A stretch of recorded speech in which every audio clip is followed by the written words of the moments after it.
sé si quiere esperar un minutito.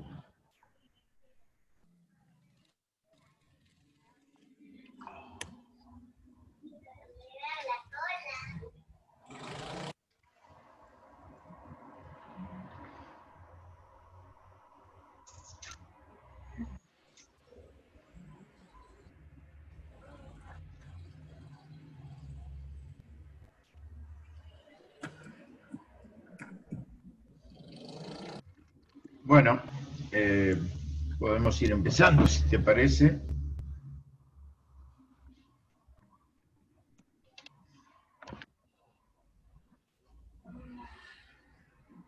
Sí, sí, puedes empezar. Bueno, buenas noches a todos. Bienvenidos a este nuevo, continuando el ciclo de charlas de todos los días jueves. En esta ocasión quiero pedir que esta shiur sea, primero que todo, refuash lema para Moshe Yitzhak Ben Altun y todos los enfermos de Israel que necesitan recuperación y todo el mundo que está enfermo, que tenga una pronta recuperación.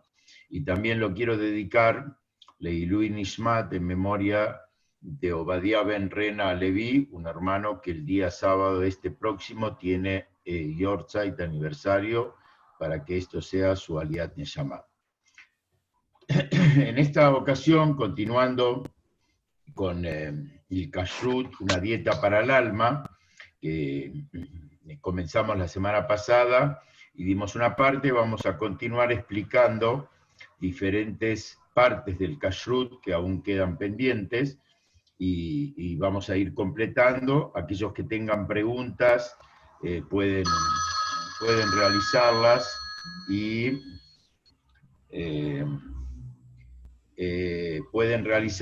por eso pueden o escribir o pedir con la mano y hacemos la consulta pertinente del caso. Continuando con la semana pasada hablamos sobre, primero que todo, la selección de animales, cuáles son los animales y aves, peces y reptiles que son kasher o cuáles no son kasher. También después explicamos sobre la mitzvah de shejitá, faenar el animal.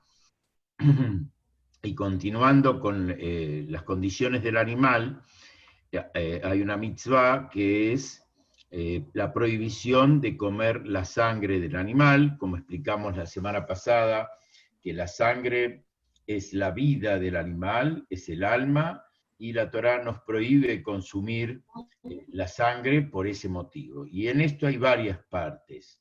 Primero, la shejitá, que explicamos, el faenamiento del animal para que expulse la sangre que tiene en las venas, es la primera parte. Y segundo, también hay una prohibición de comer al animal mientras todavía está o en la vida o después del faenamiento, todavía está expulsando su sangre, hay que esperar que el animal muera. Y también existe la mitzvah de lo que se llama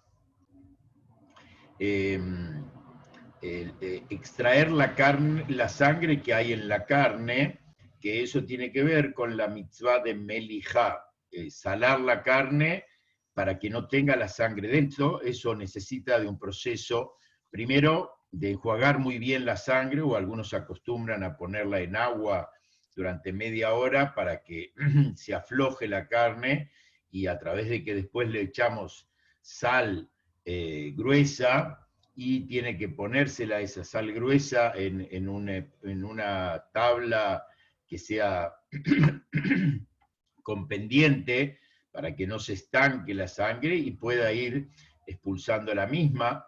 Todos los elementos que se usan para ese procedimiento de la melijá no son kasher porque pueden estar absorbiendo la olla o la tabla que se usa eventualmente, están absorbiendo de la sangre. En esto, y después que se deja la carne en sal una hora, que es el periodo que puede expulsar su sangre, se la vuelve a enjuagar, se la pone también para limpiar y sacar toda la sangre que tiene, y en ese momento la carne ya queda kasher. Para este procedimiento no pueden pasar más de 3 días que la carne fue faenada y no fue salada, porque después ya no se puede salar, tampoco se le puede poner agua caliente porque contrae la sangre y ya no la permite que salga, y por eso hay muchas discusiones rabínicas respecto a, por ejemplo, la sangre congelada antes de la melijá, si después se la puede usar o no. Algunos permiten, otros no permiten. Y la enseñanza que podemos aprender de este procedimiento de melijá, de salado de la carne, hay una enseñanza muy interesante. Primero, de que uno a veces puede estar en un medio de gente que uno pensaría que puede ser un mal ejemplo para él, que le van a enseñar cosas y él va a absorber de ellos cosas que no son correctas, vive en un ambiente de que la gente no es muy practicante de la Torá y se puede preocupar. El Rebbe nos enseña un mensaje de la sangre, de que dice la ley judía, mientras la sangre está expulsándose, no absorbe. Cuando está el procedimiento de la sal sobre la sangre influyendo para que la sangre se expulse, no absorbe. Y por eso se permite poner 2 pedazos grandes de carne uno arriba del otro, porque la sangre, la carne que está abajo y está expulsando su sangre no va a absorber de la parte de arriba. La moraleja de esto a nuestras vidas es de que esta expresión, que cuando uno está dando, expulsando y entregándose a otro para enseñarle, para traerle enseñanzas de la Torá, acercarlo al judaísmo, él no debe temer de que él va a ser influenciado por el medio o por las actitudes de la otra persona, cosas que no son correctas o indebidas, porque mientras él está en el proceso de dar, no absorbe para sí mismo de otras cosas, y eso justamente se lo aprende de esta mitzvah de Melijá. Es una enseñanza, una moraleja para nuestras vidas, de no tener miedo de acercarnos a otro y tratar de procurar de enseñarle y mostrarle el camino del judaísmo, y decir, no, yo no me puedo acercar a esa gente porque puede ser peligrosa, me puede afectar, influenciar y darme malos ejemplos.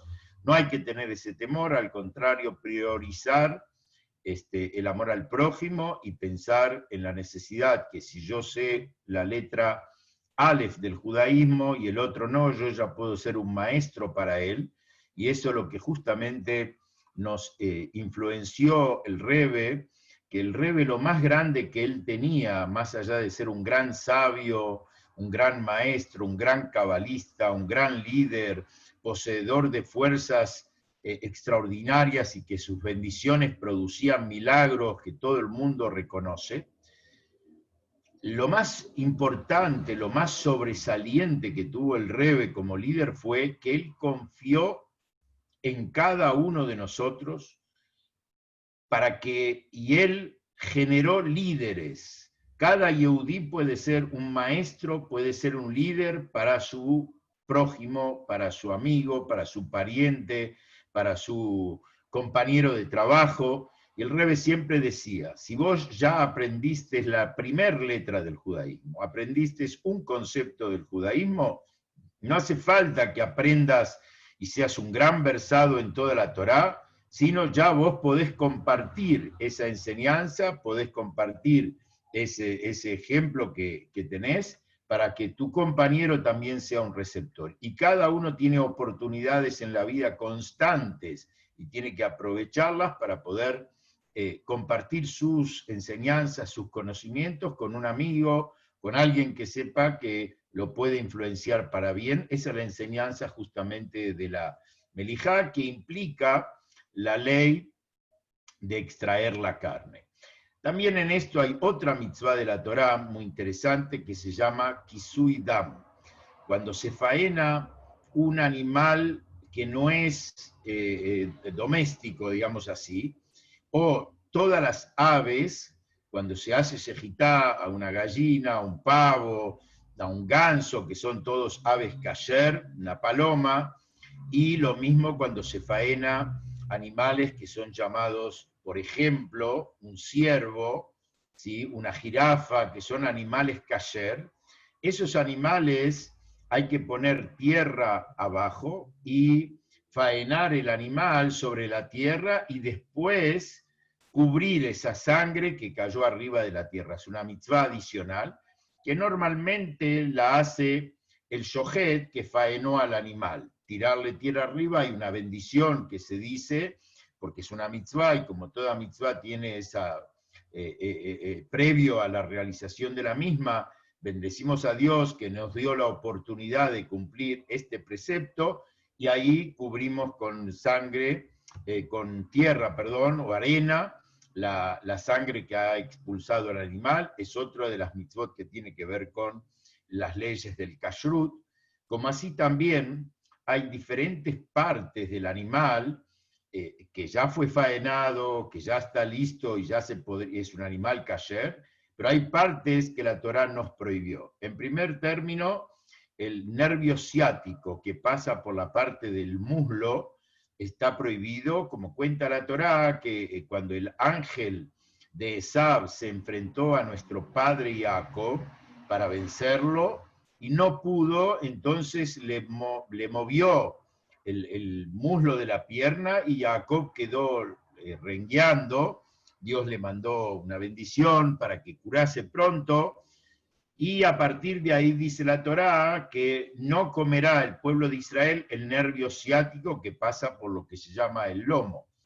Esto hay una diferencia. En Israel, como la carne es muy cara y no hay a quien venderle la parte trasera del animal, el cuarto trasero, entonces hay especialistas muy sofisticados que tienen la experiencia para extirpar todas las venas que hay en la parte del lomo para poder sacarlas, y de esa manera puede comerse la carne y no tiene las venas que están prohibidas comer. Aquí en la Argentina y en la mayoría de todos los países de fuera de Israel, como no hay pérdida porque el cuarto trasero se lo queda el frigorífico, y cuando se faena kasher pagamos por el kilo delantero, el cuarto delantero solamente, y no hay pérdida, entonces como es muy complejo esta extirpación de las venas, esa parte es más fácil, y por eso el lomo, que es la parte trasera del animal, no es costumbre comerla porque está prohibido, salvo que se haga la extirpación. Otro de los mitzvot que tenemos dentro del cuadro es la prohibición de comer jeleb. Jeleb es el cebo, y por eso en la faena, después de la faena, los especialistas en el caso saben distinguir lo que es cebo y lo que es grasa, a pesar que son parecidas, pero el cebo es más amarillento, más fuerte, y está prohibido comerlo o cocinar al animal con el cebo, porque eso es como un aceite que va a expandirse en toda la carne y está prohibido. Sí se lo puede usar el cebo para el trabajo, ¿sí? Para digamos, aceitar una máquina o o hacer de eso una vela y encenderla, pero tenemos que saber que no es kasher. Por eso cuando ponemos una vela en una vajilla, en un plato o en cualquier cosa, tenemos que mirar si es de parafina, que es kasher, y no hay problema, y si es de cebo esa vela, debemos tener cuidado de ponerla no en un utensilio kasher porque lo va a arruinar, porque no es kasher. Lo mismo tenemos dentro de la selección, dentro del animal, hay que hacer extirpación de las venas que circulan por ella, muchas de las sangres, no todas las venas, pero los yohatim son especialistas al respecto, los que faenan el animal, por eso tiene que ser una persona entrenada, capacitada y conocedora de la ley judía para poder ser un yohed que sepa qué cosas pueden usarse y qué partes no pueden usarse. Actualmente ya se hizo norma en la mayoría de las comunidades judías de que hoy la melijá se la hace directamente en el frigorífico. Antiguamente, y yo recuerdo cuando era chico, la carne se vendía sin melijá. O la hacía el carnicero en la carnicería, o yo recuerdo mi madre cuando era chico, cómo hacía la melijá tanto de los pollos como de la carne en casa. Pero justamente como era bastante complejo el tema y no toda la gente estaba preparada, bueno, hay hoy el rabinato de cada comunidad se estableció que la carne ya salga hecha melijá para que nadie se tenga que complicar la vida o no saber cómo se hace eventualmente. Dentro de esto quería agregar un detalle que también la halajá permite, cuando yo hago la carne asada, no necesito hacer la melijá previa, sino la tengo que salar y la puedo poner a la parrilla hasta que medianamente se cocine, y después de ahí la enjuago para sacarle toda la sangre, toda la sal que absorbió la sangre que no debía, la enjuago y la vuelvo a poner, que se termina de cocinar, y eso es posible. O como por ejemplo el hígado, que es puro sangre en realidad, se lo puede hacer kasher para consumir únicamente de esa manera. No lo puedo hacer melijá en una tabla, sino lo tengo que hacer asado, y después que lo hice asado y lo terminé de cocinar, sí lo puedo poner en una olla o al horno, o lo que a mí me plazca hacerlo. Son detalles de la melijá que hoy la mayoría de la gente tal vez las desconoce, porque ya la carne que se vende tanto en los supermercados con etiqueta kasher, que están supervisadas,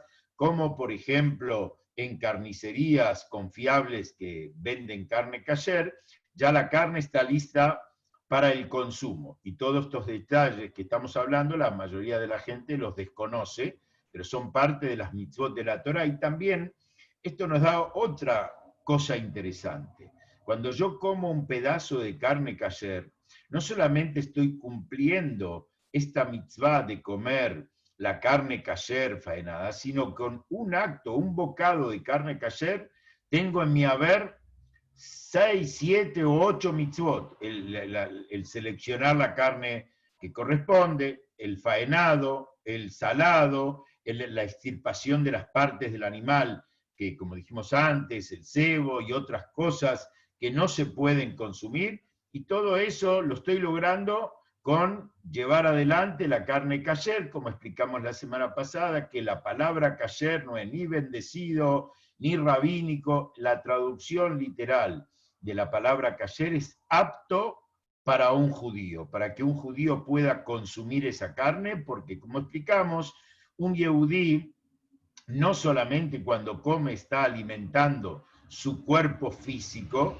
sino también con esa nutrición está alimentando su alma.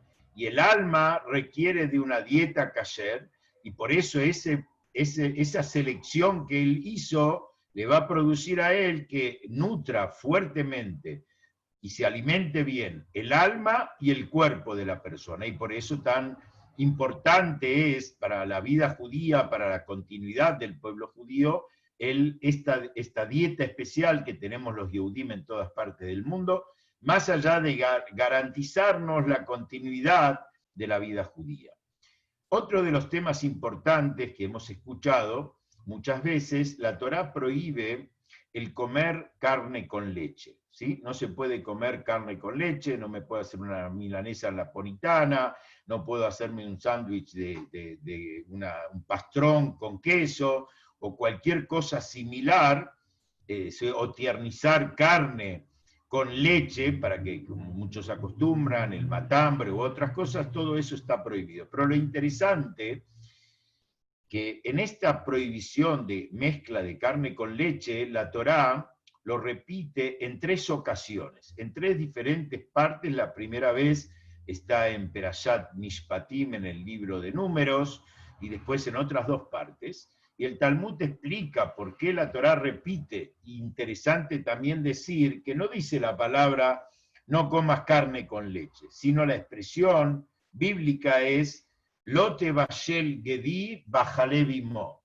No cocines al ternerito con la leche de su madre. Esta es la expresión que no se puede mezclar carne con leche.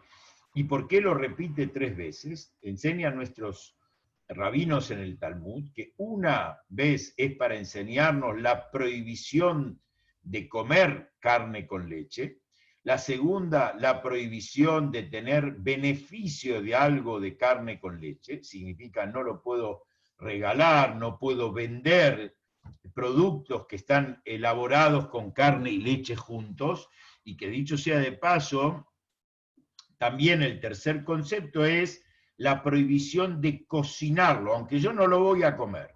Lo estoy cocinando para, digamos, un no yehudí, ¿sí? Y eventualmente o lo voy a vender de alguna manera.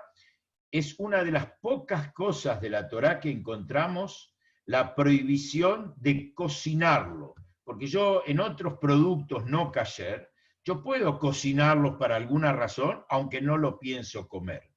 Y el motivo por qué la Torá pone tanto énfasis en esto es porque hay dentro de esto varios conceptos, varias enseñanzas. En primer término, aquí vemos cómo Dios es cuidadoso de no hacer sufrir a seres creados. Y por eso dice, no es justo, no es correcto, es medio cruel cocer al ternerito con la propia leche de su madre, que la leche de su madre es su fuente de vida, es su alimentación, él va a vivir de eso, y por eso la Torá nos dice cómo nos enseña la prohibición de carne con leche, enseñándonos conjuntamente con eso de no ser crueles con los animales y ser cuidadosos, de no hacerlos sufrir en ese concepto, de cocinar con la propia fuente de vida la carne que, con su nutriente básico que es la leche. De aquí aprendemos también una lección. Si un animal que aparentemente a nuestro criterio no siente, no se avergüenza, cuánto más y más cuidadosos tenemos que ser de no hacer sufrir a ninguna persona, de no hacer pasarle un mal momento a ninguna persona. Y aunque nosotros creemos que lo que estamos criticándole o acusándolo son acusaciones justas, que son verdades, lo mismo está prohibido. La Torá dice que uno de los errores y pecados más graves es aquel que avergüenza a su prójimo en público, o sea, le hace una recriminación, y lo hace pasar vergüenza.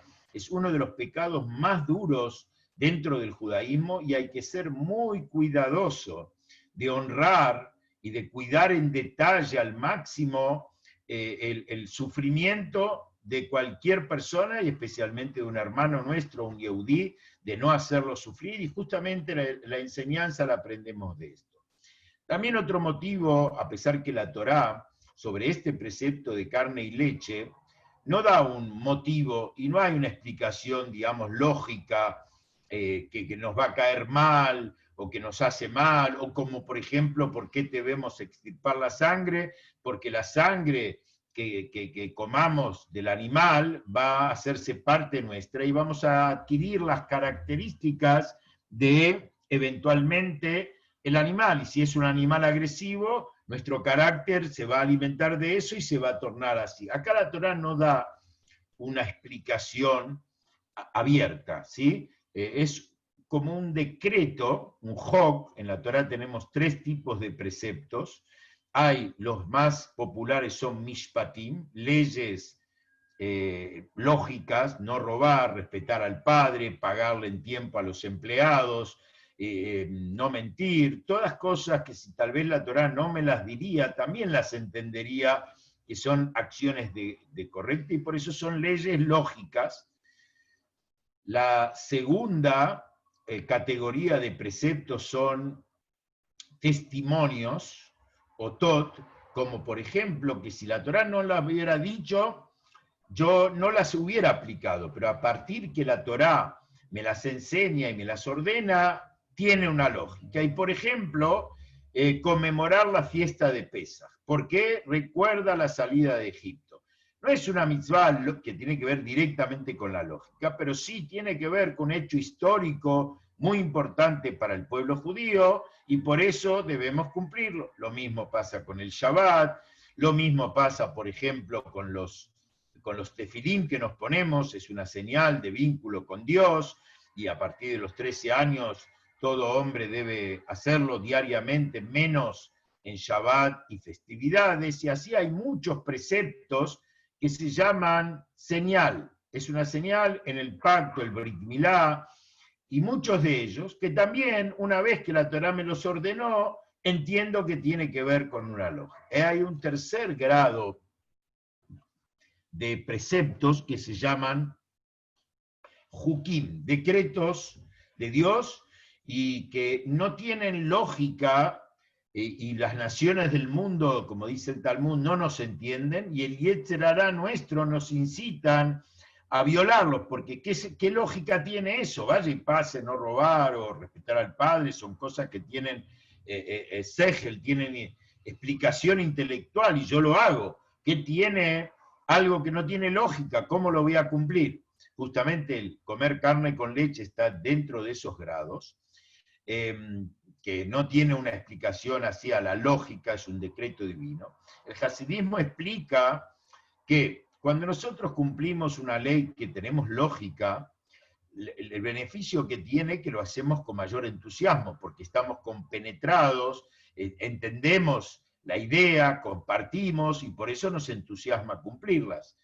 En cambio, cuando de repente la persona no incorporó la idea, puede que un decreto le cueste más, lo hace con más abnegación y con más esfuerzo porque tanto no lo entiende. Pero ¿cuál es el beneficio del decreto? Que no es negociable, que significa un precepto, no es solamente que yo lo cumplo cuando lo entiendo y lo comparto, y si el día que lo dejé de entender y compartir, chao precepto. Esto nos enseña el decreto, el Jok. Esto lo debes cumplir. Entonces ambos, los tres tipos de preceptos, nos dan enseñanzas para refinarnos, para educarnos y para fortalecernos. Que tanto los decretos los cuidamos y los cumplimos con devoción porque es una orden divina, y yo entiendo mi relación con Dios, entiendo que es el que me provee la vida, y todos los mitzvot que me dio son para que yo sea una mejor persona, tanto físicamente, emocionalmente, intelectualmente y espiritualmente. Eso es lo que hace al conjunto de cuando cuidamos estos preceptos. Y entonces, inclusive el día que a mí ya no robar o no pagar los sueldos de los empleados en tiempo y forma ya no me parece tan importante, y me aprovecho de situaciones, lo aleno como está pasando ahora, mucha gente aprovechando los líos comerciales que hay, aprovecha y no paga en tiempo, no levanta un cheque, pero él tiene la posibilidad. Aquel que no tiene la posibilidad todavía sería más lógico, pero aquel que lo tiene y aprovecha y abusa de la situación, es más compleja su situación. Entonces, la moral y la ética no tiene que ver si la compartimos, si la entendemos, y ahí es válida, y cuando la dejamos de entender, no. Esto nos enseña el respetar los decretos divinos, estas mitzvot. A pesar de eso, la Cábala explica conceptualmente por qué carne y leche no se pueden mezclar, porque son antagónicos. La leche es la blancura, la pureza, es el alimento nutriente. La carne es exactamente al revés, es rojo, es sangre.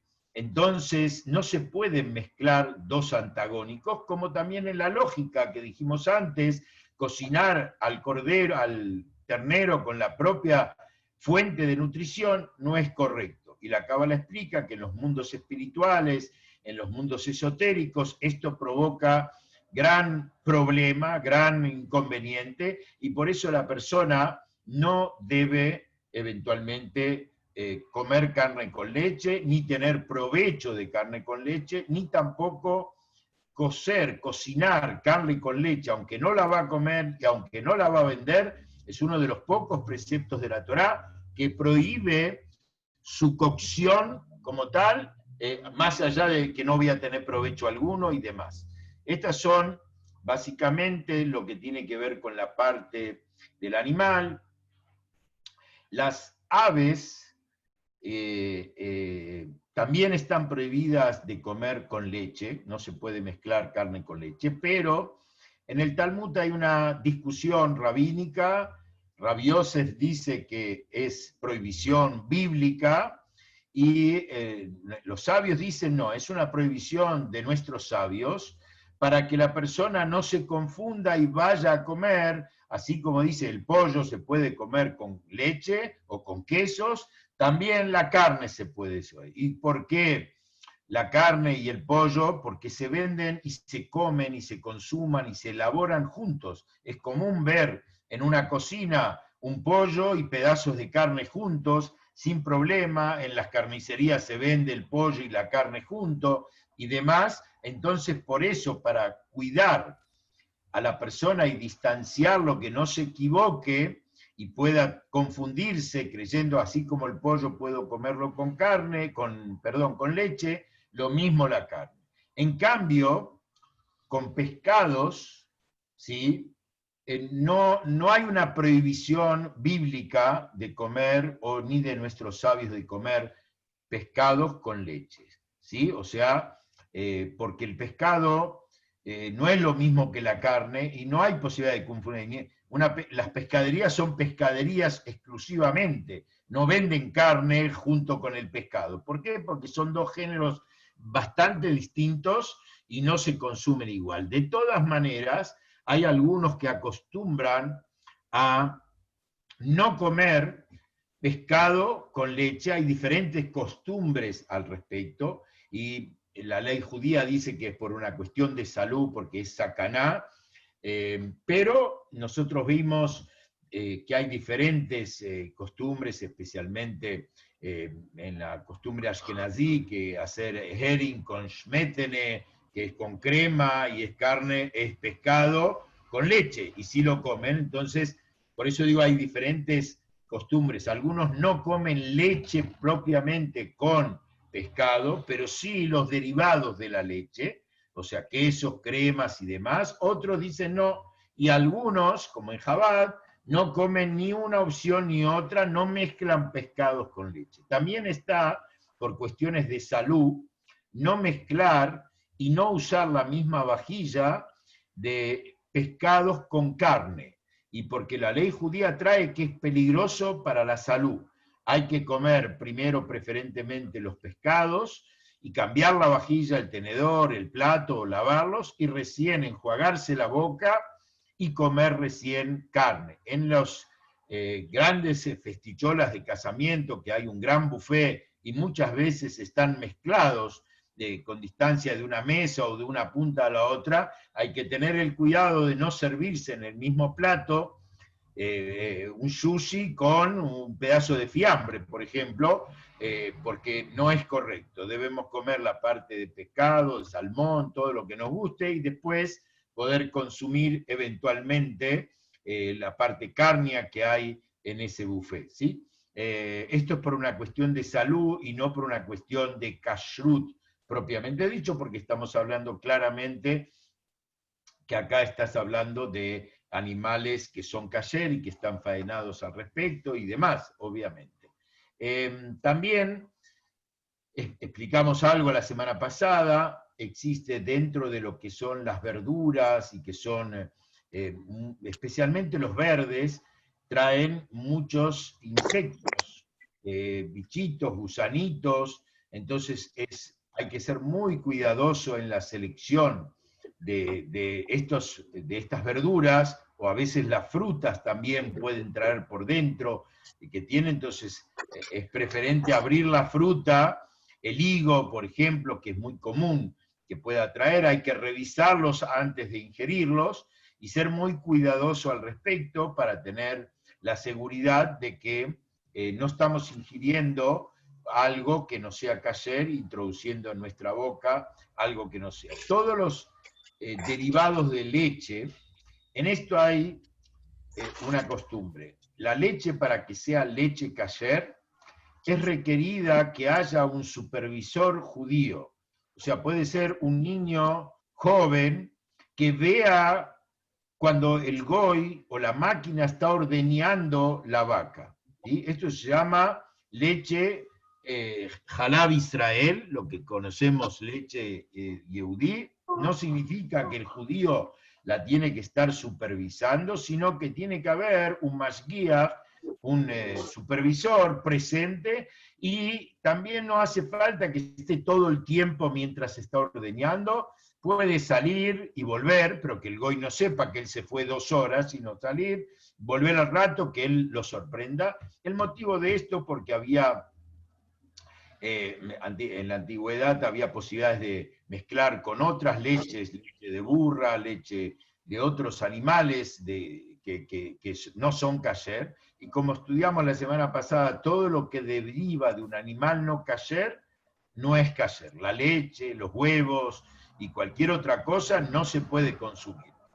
Hoy en día también, porque es necesario, más allá que está la costumbre que en todo Israel fue recibida, también hoy en muchas empresas le agregan ciertos tonificantes en la leche, que muchos de ellos provienen de carne. Y por eso hay que saber controlar de que no haya, para darle más fuerza a la leche, más contenido graso, otros elementos que puedan ponerle algún producto que nosotros no tenemos idea ni imaginamos que puede ser no kasher. Yo les voy a dar un ejemplo.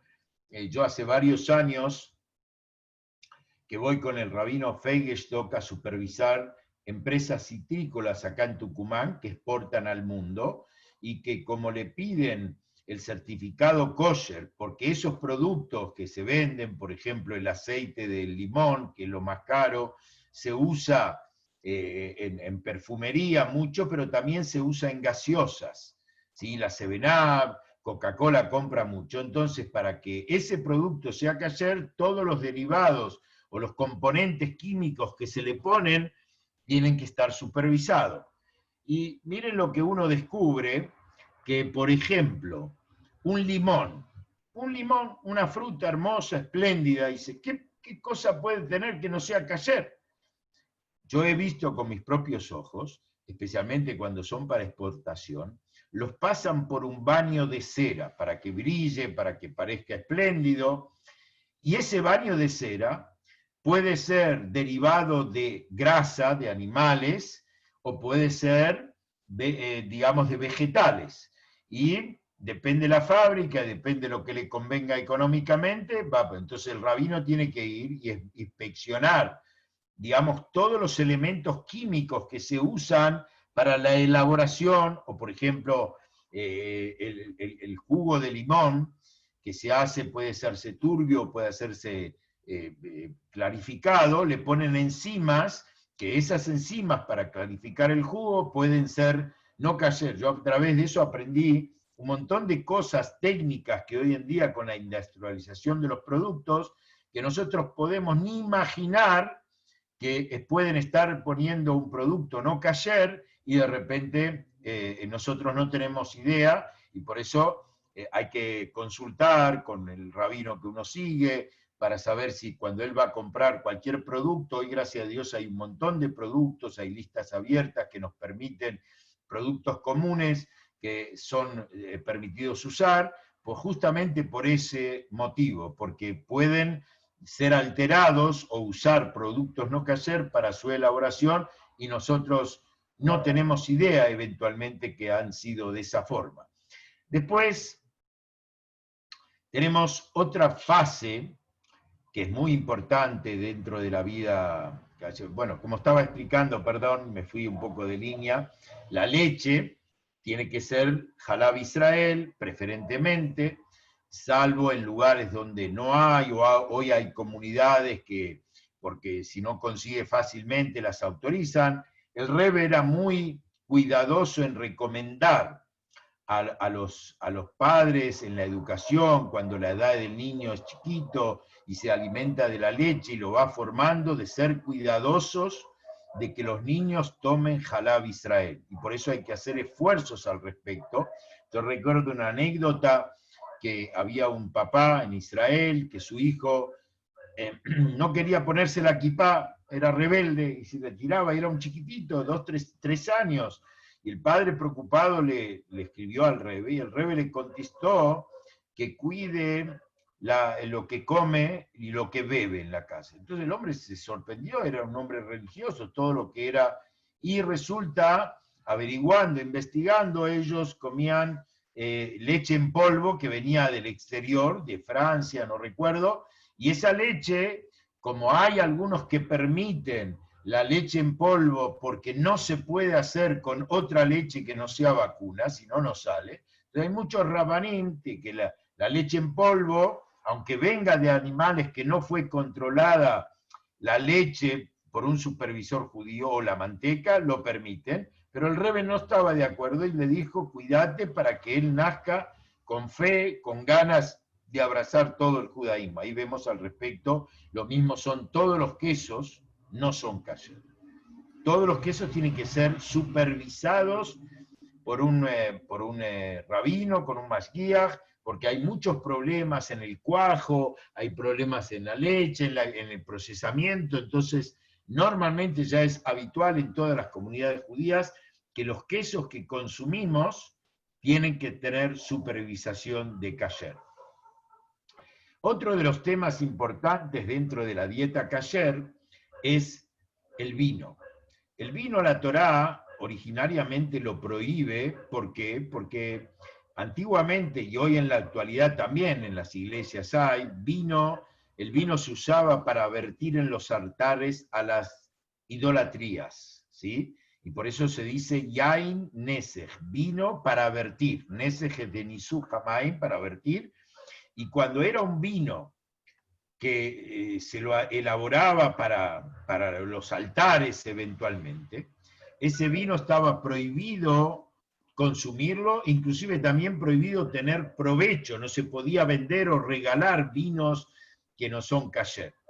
Hoy en día, a pesar que la mayoría de los vinos industriales se hacen para consumo, no se hacen para misas o cosas por el estilo, pero como explicamos la semana pasada, que el vino es uno de los medios para intimar con un goy, con un eno yehudí, y por eso, a pesar que hoy no se usa tanto para las misas, hay vinos especiales para misas que son para la idolatría, para nosotros, digamos, eso es idolatría absoluta porque es un Dios compartido, y para nosotros el judaísmo, una de las bases de la fe es Hashem Echad, un solo Dios, y Dios no necesita ni representantes ni asistentes.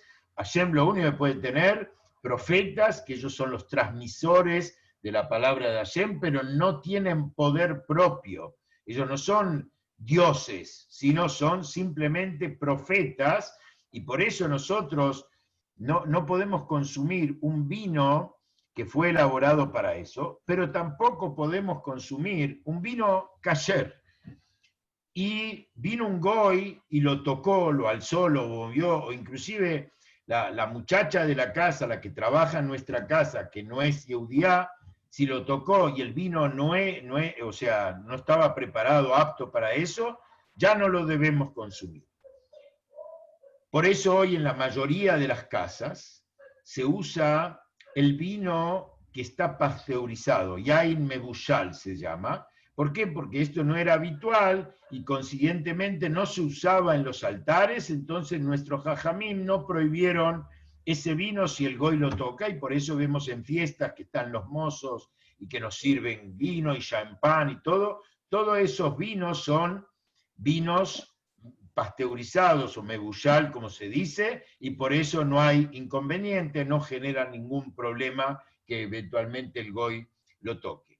La importancia del vino, nuestros jajamim pusieron mucho énfasis y le dieron el mismo rigor actualmente, aunque no se usen tanto para vertir, como el Yain Nesej de la Torá en la época bíblica, y que no se puede tener provecho, que no se puede tomar y demás, porque, como dijimos antes, el vino es lo que nos lleva a intimar con otras religiones, con otras costumbres, Y eso es el principio de la asimilación. Empezamos a compartir una copita, empezamos a compartir fiestas, empezamos y brindamos y comer, y por eso la ley judía, como cuida mucho y pone una barrera especial para que nos mantengamos como pueblo yehudí, a pesar que estamos insertos en la sociedad que vivimos y trabajamos y aportamos, pero Hashem nos estableció un límite y el vino es muy importante. A su vez, otro concepto que en el hasidismo se enseña en la prohibición del vino, la carne alimenta nuestro cuerpo. ¿Sí? Nos nutrimos con ello y tenemos nutrientes.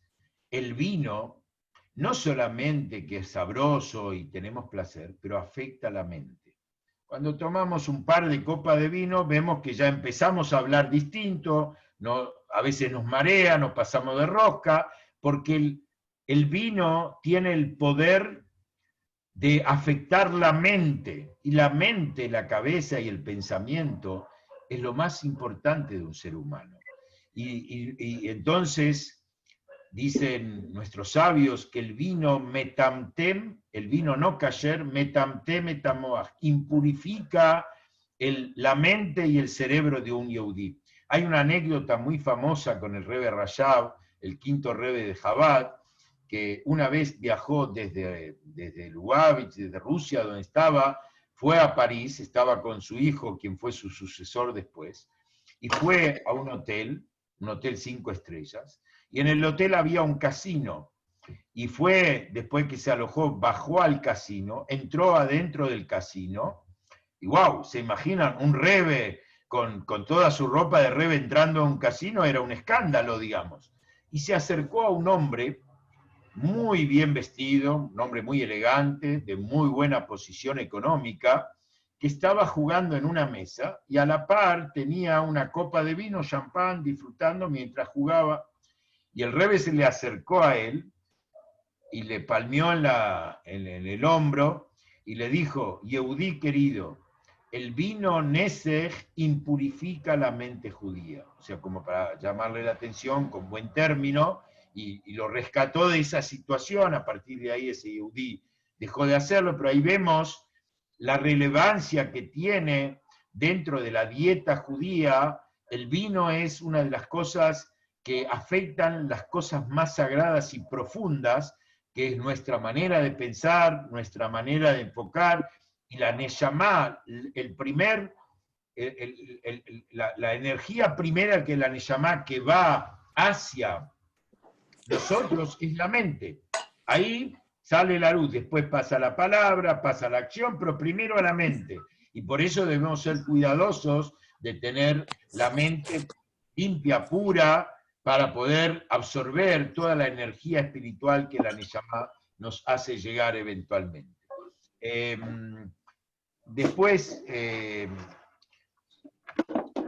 también existe dentro de lo que es el kashrut y el cuidado de no comer eventualmente en lugares que no son kasher, para que pueda, digamos, dar a entender que quien me ve por la calle cree que yo estoy violando las normas del kashrut, a pesar que no coma nada, porque se llama Marita Ain, el mal del ojo, que otro yehudí puede ver y mal pensar o entender que lo que yo estoy haciendo se puede. Él me vio, yo estaba en un restaurante y, se puede comer en este restaurante, se puede comer. Eso se llama Marita Ain, hago confundir al otro.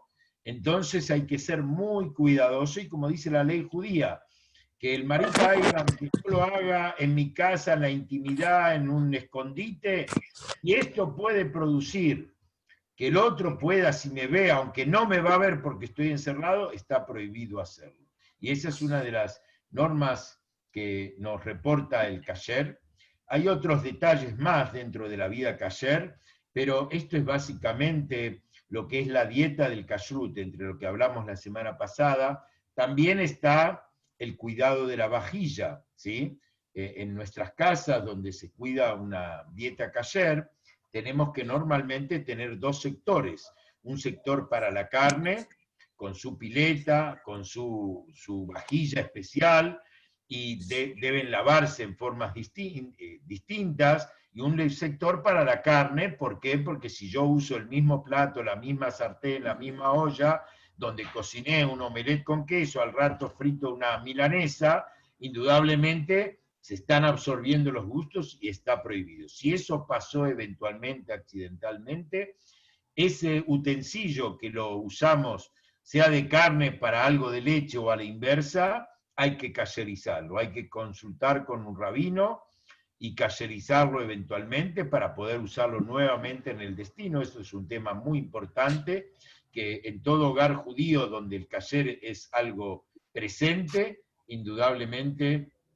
eso hace a las costumbres y modalidades del judaísmo. Lo mismo se acostumbra que en una misma mesa no comer dos personas que están comiendo uno carne y uno leche, un plato acá y otro allá, sino poner un individual diferente o un maltel diferente. Podemos comer en la misma mesa, pero que haya algo que nos permita estar atentos y no de repente, ay, qué rico que estás comiendo, y yo puedo comer, estaba comiendo carne y me como un pedazo de queso, algo de leche. Por eso en las costumbres judías son de esa forma, el cuidado al respecto. Y para ir cerrando, aquí vemos de todo lo que venimos explicando, de que el kashrut es algo fundamental en la vida judía. El kashrut es lo que nos hace tener un cuerpo y una mente receptiva a todo lo que es el judaísmo. Hola.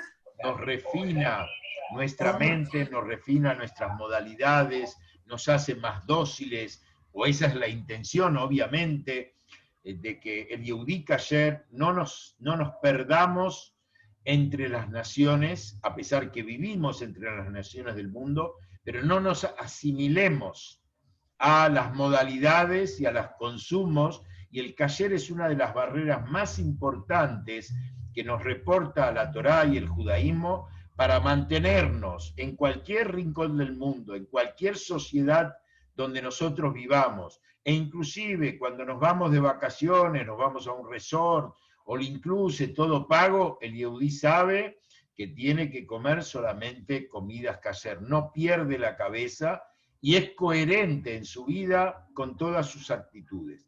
El kasher es la fuente de energía para que nosotros seamos buenos activistas en favor de Dios, buenos activistas en favor del judaísmo, que seamos ejemplos para nuestros hijos, que ellos vean cómo los padres son cuidadosos en lo que consumen, en lo que entra a su boca, y aunque a veces pueda ser difícil, y a veces estamos en lugares que no es tan fácil conseguir, tenemos convicciones y somos coherentes. Ese es el mayor ejemplo, que para ser judío a veces hay que renunciar a ciertos placeres y comodidades. Entonces ese hijo, cuando sea adulto y tenga que elegir con quién casarse, que tenga que elegir cómo vivir, él va a saber, porque tuvo el ejemplo de sus padres, de que para ser judío hay que a veces renunciar a ciertas comunidades, que para ser yehudí tengo que tener convicciones, y no es lo que me plazca y lo que me satisface, sino la prioridad es lo que me hace y lo que me nutre y lo que me relaciona con mi pasado como judío, con mis ancestros, lo que me relaciona con Dios, lo que trae santidad y pureza a mi vida, y a través de ello soy un eslabón fuerte en la cadena de la continuidad del judaísmo, porque eso va a hacer que mis hijos y mis nietos, y por eso yo digo, siempre que nosotros educamos a un joven, a una chica, a una familia, dentro de la vida judía, y ellos abrazan las mitzvot y las prácticas judías como el kasher y Shabbat y otras cosas, siempre digo que mínimamente estamos garantizando a través de esa persona 100 años más de judaísmo, porque esa persona tendrá 20, 30 años y abraza el judaísmo con intensidad,